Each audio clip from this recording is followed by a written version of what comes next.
Hello everybody, welcome to another video at Arena Hacks. My name is Kyle. Today I'm going to be looking at this historic shakeup week 1. And it's pretty much the same as a video I did recently.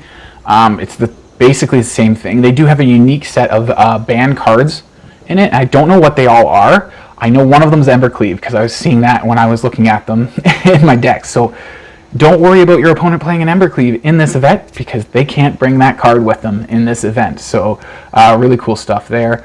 But yeah, like that last Friday Night Magic that I showed you, I just wanted to show you how easy it is to get these 2 rares down here. Not necessarily easy, but I'm showing you a deck I did way back in the Beginner's Guide video. I've done some modifications to it because Kaldheim is out now and it didn't exist when I first made the deck. So I'll be showing you guys that as well. You'll be getting a deck list in the description down below. But other than that, let's just go take a look at the deck and see what's going on. Okay, here's the deck. More or less the same. I added Fireblade Chargers. It's just because they're extra damage. We can't give it haste because we have no equipment. I don't think that's a big deal. We're more like, because this deck is all about doing small amounts of damage repeatedly, a lot. Right, so, and that's exactly what this guy fits into. There are other cards that, like other creatures, that will deal 1 damage when they die or 2 damage, but not equal to their power. This guy deals damage equal to his power, so we don't have a lot of ways of doing that, but we do have the Rimrock Knight to bump up his power by +2, and then that way when he dies, he still deals that much power. So even though the effect from Boulder Rush is only until end of turn, if the Fireblade Charger dies in that turn, he's doing 3 damage as part of his ability. He's also doing 3 damage in combat too, so it can really take down a big creature with that. I think there was one time we took down... Did I take down an Elgar Gargarath by doing that? No, I don't think. I took something down by doing that. They blocked my Fireblade. I attacked with my Fireblade. They blocked with a huge creature. I just pumped it up with Boulder Rush. Wasn't enough to kill the creature, but when the Fireblade died, the additional 3 damage was enough to bring it home and put that creature in the grave. Frostbite is the big addition here, as well as converting all the basic lands into snow-covered mountains to fuel the Frostbite, because the Frostbite gets much, much better when you control 3 or more snow permanents. Right? We really have no snow permanents in this deck, other than the snow-covered mountains. Now, there are probably a lot of good red cards in Kaldheim that could go in this deck and work out very well. And like similar to Frostbite, something that works with snow, or they might even be snow permanents themselves. Just because it's a snow permanent doesn't mean it has to be a land or something. There are creatures that are snow creatures in Kaldheim, and they count as snow permanents to help fuel your Frostbite. What I noticed in this deck, when I brought it back into Arena from all these notepad files I have saved of the decks I have that are not on Arena. So when I brought it back into Arena, I looked at it and I was like, this is definitely the beginner's budget-friendly deck I built, but it didn't have any Soul Sears in it. And I'm like, why? It's uncommon. That's a lot of damage. That'll take down a big boy, big creature. You attack with a bunch of 1/1s, a 6/6 blocks your creature. The creature does 1 damage to the 6/6, and now Soul Sear takes it down, right down. And if the creature is indestructible, let's say, Soul Sear will still do it. Because the toughness, when that 1/1 does damage to the indestructible creature, the indestructible creature does temporarily become a 6/5, right? Its toughness gets reduced by that attack damage. Now at the end of the turn, every creature regenerates, and then it goes back from 5 back up to 6, which is what its base toughness is. However, if you reduce it with the creature and then you hit it with Soul Sear, it will still die, because Soul Sear removes the indestructibility and then does the last 5 points of damage to that creature. Something to think about if you're ever in that situation. Goblin Game Leader was already in there, so was Castle Embereth. Scorching Dragonfires were in there. Rimrock Knight, this guy was in there. I adjusted some of the numbers of these. Like I said, you just have to look at the deck lists to see that. So I've already talked about Fireblade and Frostbite. That's about all the differences. Those are about the only differences on the deck. The only thing that changed. Soul Sear, I already talked about that. I did add that in there. I can't remember everything I took out. I know I took out, there was Fire Prophecies I took out. I took out 1 Forbidden Friendship. I took out a Bone Crusher, I mentioned that. I think I took out a Goblin Gang Leader too. There's one Goblin Gang Leader, like 4, I mean, and I took out 1, I think. Right? So, and that's about it. So that's the deck. Hope you enjoyed the gameplay. It is kind of fast. And this is how this deck works. But let's just get to it. Oh, hey. There is a good amount we can play with that 1 mana though, so well, that's alright. Am I always on the play when I run this red deck? It's weird. Should I complain more about the programming and the way how things should be random, but just don't seem to be? Why does a person running a mono red deck always seem to be on the play? That's just strange. And this is just getting stupid now. Come on. Like, I just played a warm-up game before coming into this event, and I was getting way too many lands in this deck. And I'm just like, come on, there's not that many lands. And now I'm not getting it? Like, come on. If it's not one, the other. It's always the other. Like, wow. Unbelievable. Frostbite is only 2 damage because, wow. So I need lands. So I miss another land drop. That better be a land then. That sucks. Of course they mill lands. If I don't get a land, I'm just not, like, there's no point wasting time. Like, this has been total BS. It wasn't a land, but let's see what's next. Nope. Bye. Like, that's not happening. Not with 1 land. Okay, this looks a wee bit better now. 2 lands is more preferable. I can't talk right now. Anyways, yes, keep it. Yeah. I think we're on the play this time. Again, like I said though, what's it with the... I know I lost last game, but that was just because of sheer stupidity. Well, that wasn't stupid. It was the deck not being shuffled yet again. Getting too much of the same stuff, which in this, or not lands, and it's just, I hate it when it works perfectly. A player mills you, they don't choose what cards they mill, yet, oh my god, every card that ends up in your library or in your graveyard just happens to be the card you want to draw into, and oh no, now it's gone. Like, wow, must be nice. Must be nice. Anyways, an event like this is really cool because it's free, and you know, there's no penalty for losing, so it's really not a big deal. I really want to go for damage, but I also want to take care of his big guy up there. What does he do? Lands in the battlefield and land cards in graveyards can't be the target of spells or abilities your opponents control. Your opponents can't play land cards from graveyards. None of that really affects me too much, but it is a 2/3 flyer, so let's get rid of it. And then we still have mana for the Frostbite. That's actually pretty cool. Or we can go Rimrock for damage, like the Boulder Rush, I mean.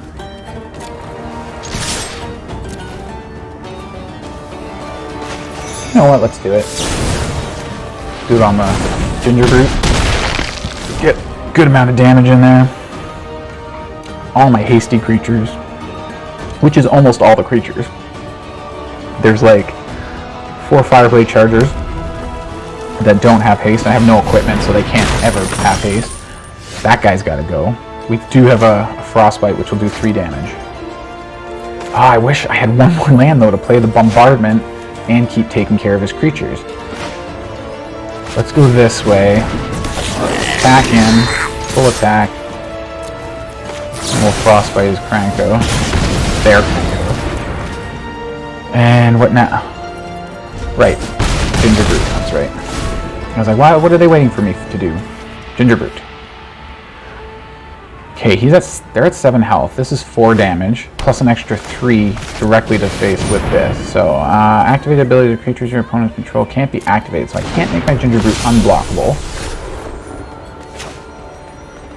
I say we go for the damage, though, and just get insanely reckless. Because they're so low. Let's just run at them.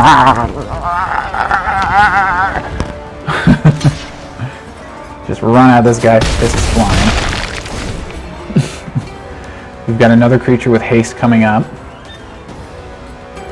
and which will trigger the Raid Bombardment. Rimrock will not, because his power is too high, although it is good damage for 2 mana. You're getting your 3 damage on the board, so pretty cool that way. Good game, yeah, he's calling it. Good game.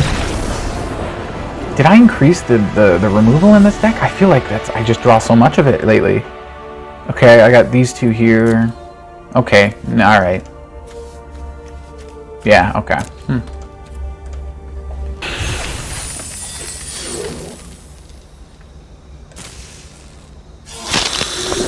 Ooh, that's a historic... Ooh, they're giving you historic rares in this event. That's cool. So what the heck is this guy? Bishop of Rebirth. Whoa, he's hefty over here. He actually kind of looks like a she. 5 mana for a 3/4? Vigilance, okay. Still, 5 mana for a 3/4 Vigilance. Whenever it attacks, may return target creature card with converted mana cost 3 or less from your graveyard to the... Ooh. Whenever it attacks, though.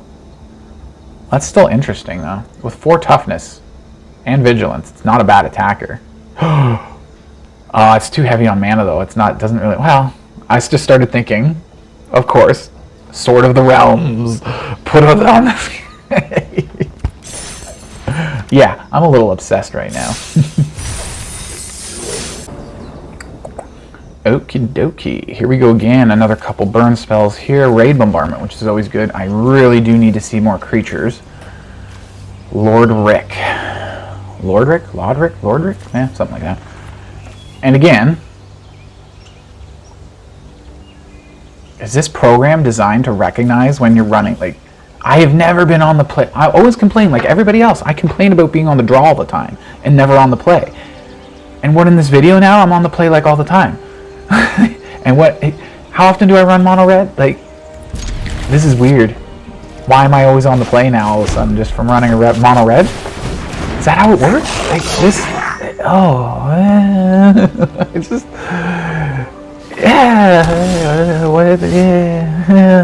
it's not right. It's just not right. I don't know what else to say. It's just not right.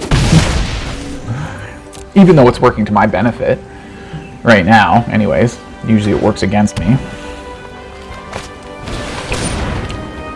Caryatid. Do we want to shoot it? Yeah, we kind of do want to shoot it because we don't want it chump blocking our Fireblade. Not yet, anyways. We need more creatures before we can start letting them keep their creatures. So Raid Bombardment to get the damage in. We'll do Forbidden Friendship next turn because it does give us a hasty creature that will trigger Raid Bombardment. Or we could go our second Raid Bombardment and then Fireblade will get double triggers because of 2 Raid Bombardments. Ooh, that's bad. That was really bad.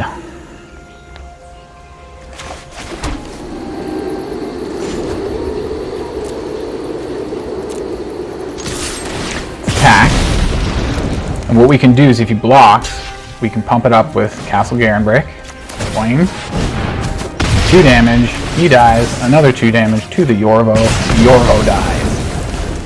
That's why we got rid of that Caryatid, so that we can do fun shenanigans. And we do have more creatures coming. I'm like, why did I do that? That was my only creature. No, we got more creatures here. And they will all trigger Raid Bombardment. Also more creatures here. We can attack in right away with these guys though, and still have mana up for Frostbite if we need it.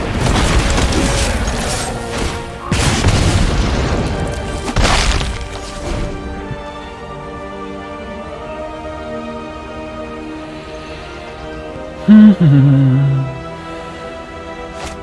it looks like he's got Gruul. That's very bad.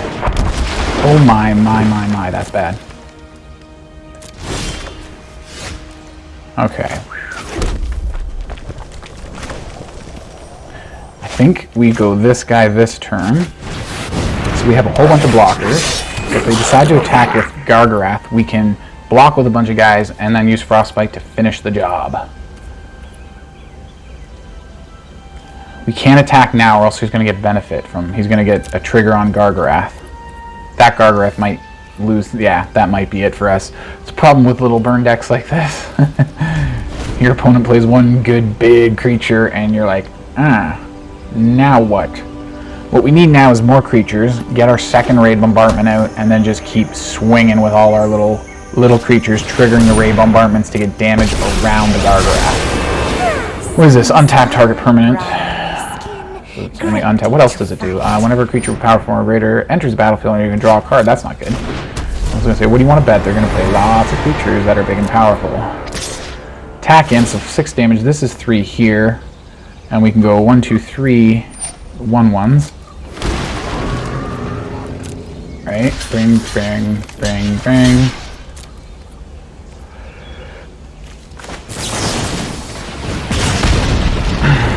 And that should be the end of Gargorath. We took 3 damage. Problem is we're running low on a creature. Yikes. That's not good. That's really not good. Let's just go all out. Yeah, right for face. I don't think we're going to win this one. It's mostly because of that Gargorath. Yeah, too much value. All we need to do, we just need to keep drawing a haste creature every turn for the next few turns and just keep double triggering the Raid Bombardment because he's just going to keep killing everything we have. Or we need burn spells. These are only 3/3s. We took down his really big guy, so that's pretty much the end of it right there. We had too slow of a start, not enough creatures. Opponent had too much time to build up and get all their awesome stuff. This is the problem with decks like this. You get too late game and it's just like your opponent's just playing way too powerful stuff. We just do not have that level of power here. And we didn't get a fast enough start either. I feel, yeah, we got screwed for creatures. We didn't get enough creatures to attack with. Nature flows with vigor. That's something I never seem to escape. The curse of always being on the draw seems to have ended with mono red.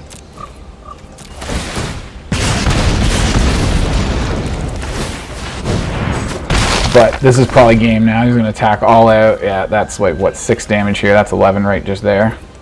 Good game. Hurry up. Mana's tapped. Creature's tapped. You've got lethal. Don't you dare cast a spell. Just attack. Good game. Yeah, no. Bye. I'd like to give you the satisfaction of attacking with your creatures and everything, but I said good game twice. I highlighted my mana, so you know it's... I have no cards in hand. What did he think I was going to do?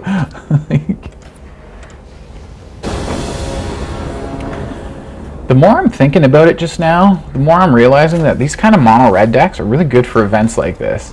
It's like I said, you get no penalty for losing. It's not like you lose rank or anything, so losing really doesn't matter in this event. Winning, you get rare cards and stuff like that, so it's like you run these mono red decks, it's like really quick. I can't believe how many games do I have in? Like 3 games, and I'm like at 14 minutes already in the video.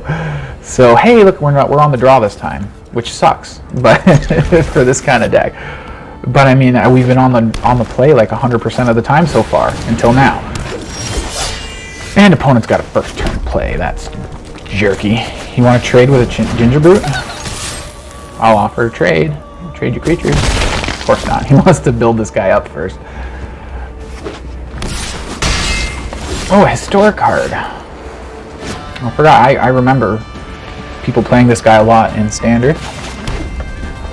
So yeah, do we want to go for damage or do we want to take care of his Pelt Collector? We've got time on the Pelt Collector. Let's just go crazy aggro. That's what this deck is about, right? So next turn we'll have mana for Dragonfire and Boulder Rush. Okay, that's bad. So in order to take him down now, probably... Was it 1 mana for that? So let's go. No blocking this guy. Attack with everybody. See if he blocks the Nest Robber. He does not. Okay. Let's go for damage. He's going to hit us with Yorvo. And that's fine. We have nothing else to do with that mana, so let's just play this guy.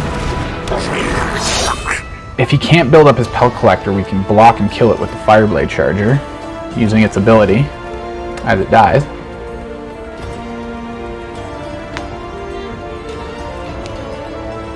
I just cracked my knuckle in a weird way right there.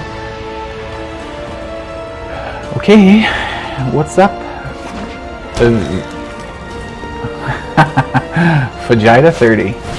Vegeta 30. Ooh, that's gonna hurt. That's gonna hurt. Ouch. Ouch. Ouchies. 3 mana for this, 1 mana for nothing else. Huh. Let's get rid of this guy. And then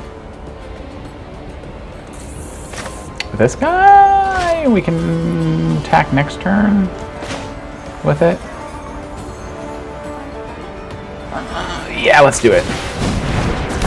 Probably gonna have to block something though. That doesn't have trample. Well, that does. It's going to block one of and kill one of our things. We're not going to do so. No attacks this turn. Let's see if we can get Raid Bombardment out next turn and attack in. And that should be pretty, but I don't know how much longer we're going to survive. Like, that's game right there. Yep. They're just going to gain 2 life every turn. We're never going to keep up with them now. The problem with these little mono red decks, they play a powerful card. Like, what am I going to do about that? Or nothing I can do about that. Raid Bombardment, let's just go crazy then. Highly unlikely we're going to come close to winning. So what do you block with your big 4/4? So this is an extra +2, which won't kill Yorvo, but this will kill his other guy.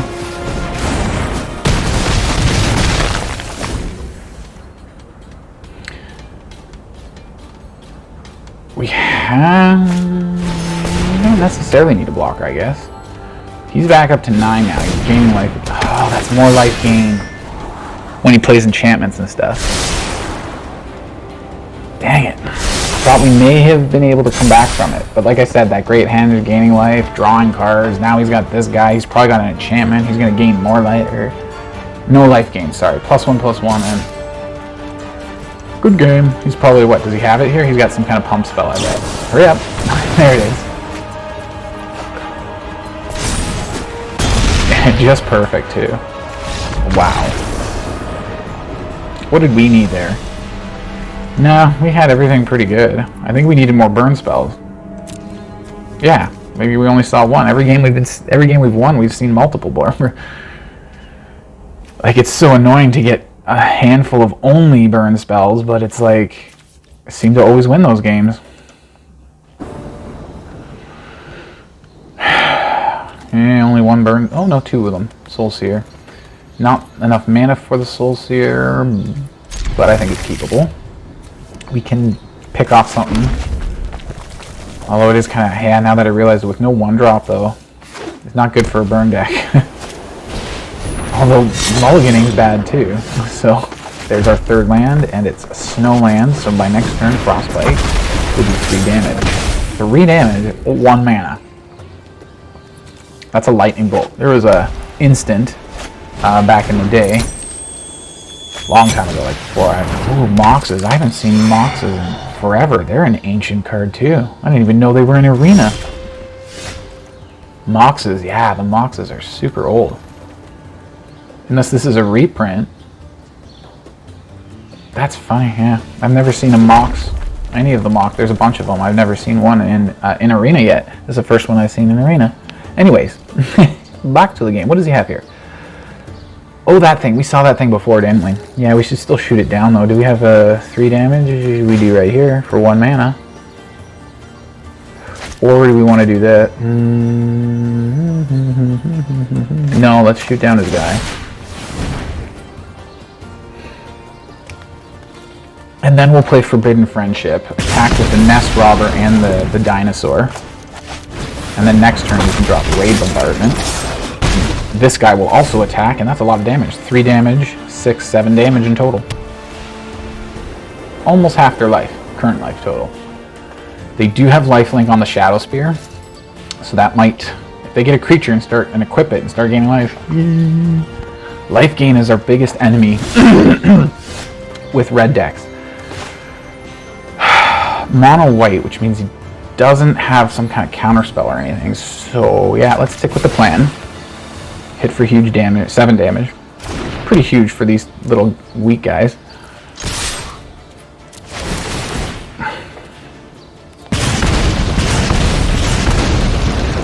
Three damage there, and another 4 damage coming in. So it's another 4, 3, 7. Yeah, 1 point less, although we do have a Raging Goblin here. Oh, mana. Well, that'll be 4 damage, and then 4 will still get around, because you can only block 1 Nest Robber. That should do the trick. Ooh, and Raging Goblin, too. That should actually, yeah. A little overkill playing the Raging Goblin, but got cards in hand. I doubt, like, no mana, though, so there's no trick. So that's 5 damage now. Let's just hit the auto pass, because I'm pretty sure this is game. Yeah, there it goes. This is how this deck is supposed to function. A mix of creatures, lots of them, little ones, kind of weak, not that powerful, and then Raid Bombardment just sends it home. So yeah, let's check out what we got. Drum roll, please. Big reveal. What is that? Okay, Insult. I don't like insults. They hurt my feelings. Damage can't be prevented this turn. That is pretty insulting. If a source you control would deal damage this turn, it deals double that damage. Whoa.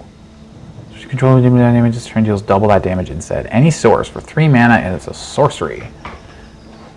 If a source, so if you have a lot of creatures, that would almost go good in the deck we were just running.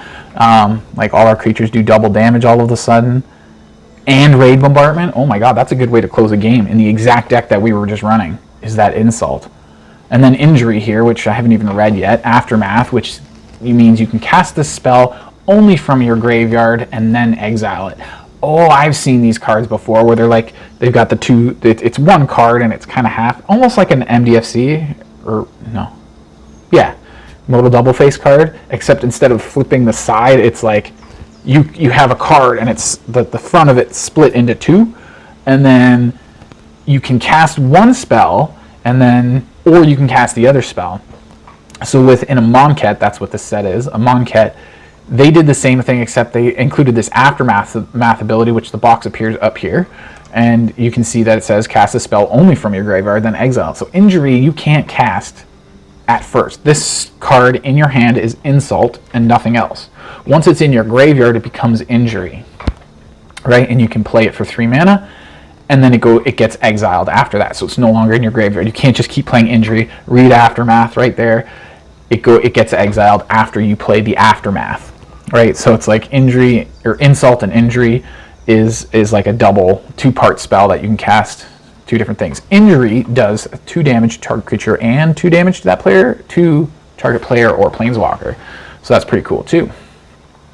I actually really like that Insult though.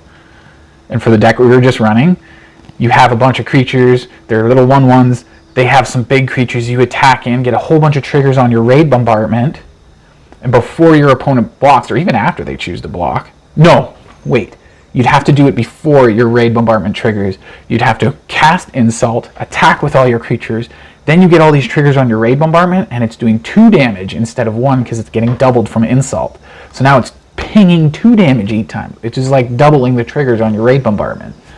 And then all your creatures do double damage too, so anyone that gets through past the blockers is doing double damage. So that's actually a really good card for the deck we were just running.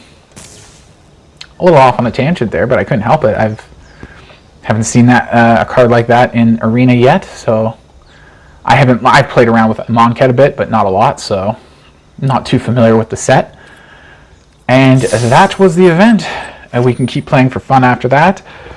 This deck was actually, I just wanted to show you, like this is an old deck that I made a long time ago. So I just wanted to show you guys, like, you can take these super budget-friendly decks that I showed you guys way back in the beginner's guide videos, and I did modify it. I should point that out. Yes, I did modify it. I can't remember what the original version is.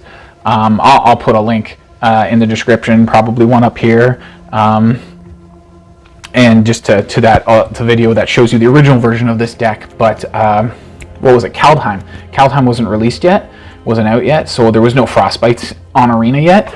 So when I saw the Frostbite, I'm like, I have to find a way to work that into the deck. So if you see, check out that other video and just go get the deck list from it and then compare this one.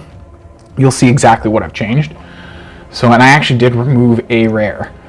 I only had one rare in here, excluding Embereth. I had one other rare, Bone Crusher Giant, and I actually took it out. And it's like entirely commons and uncommons now.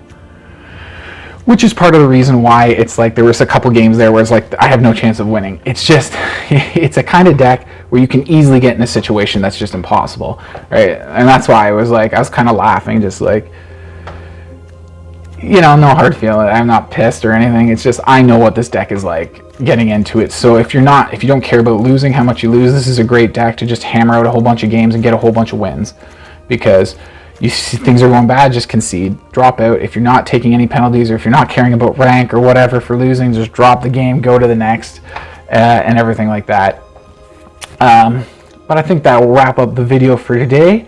I will continue going on with this, with the second week of this historic shakeup that they're doing right now, and see what that's all about. They do mention a second week there, so I'll be checking that out in a later video. I'll probably be doing that for my Thursday video that's coming up. I actually meant to do this video before, but I actually forgot about the event. But it's not much different than the Friday Night Magic that I did on my last Sunday video, where I talked about similar historic shakeup events like this, and how you don't have to make a historic deck. You can bring one of your standard decks to it and still do pretty good and perform fairly well, and get those rare rewards, which are really awesome. I mean, they're random rares, so it's very unlikely you're going to get the rare you want, but you're going to learn stuff like Insult and Injury. I had no idea that card existed on Arena. So it's like you're going to learn stuff like that when you uncover these rares and get them. You're like, I didn't know that card existed, and now I have a copy of it. It's awesome, right? So that's why I really wanted to kind of focus on these kind of events and this kind of stuff, because they're free, and like I said, the rare cards are just they're often pretty awesome. That's how I got my Great Henge, which we did see in this video.